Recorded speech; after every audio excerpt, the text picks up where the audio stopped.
We got the numbers crunched out this morning, and it looks like the market has continued to make some gains along the way when it comes to prices. Obviously, we've seen a little bit of a shift in what that sales activity looks like, obviously coming out of the spring market. We had a rate increase in early June. I think a lot of folks probably thought that June might be a bit softer in terms of performance, but that hasn't been the case. In fact, June actually finished quite nicely. Hamilton and Burlington, for example, both up about 3 or 4% in average price month over month compared to May. I think we saw the same in Oakville as well. Yeah, Oakville, we saw a 5% month over month increase in pricing, but year to date we're up 14%. So Oakville continues to lead that charge in performance when it comes to pricing. From a number of sales perspective, we've obviously seen a decrease coming out of that spring market in overall sales activity from May, but again, we're up from where we were a year ago. Remember, a year ago we were on that downtrend, and we've been coming back up now for the last several months. If those rates go ahead and people have got rates locked in right now, those buyers are going to want to be active right now, find a place before they have to deal with increases. And I think we'll see a bit of that over the next couple of months. Normally summer gets a bit quieter, people go on vacations,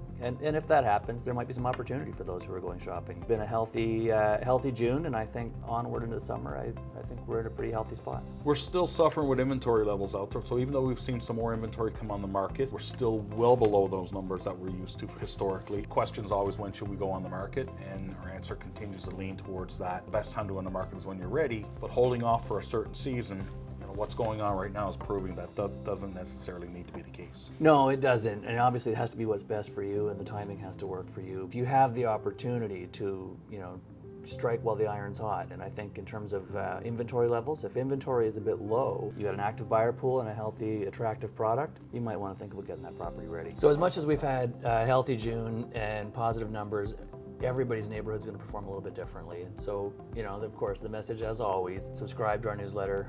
Find out exactly what's happening in your neighborhood, because that's going to be the most relevant data that's most important to you. Absolutely. Checking what's happening in your neighborhood is going to give you facts that are going to be relevant to what you're dealing with.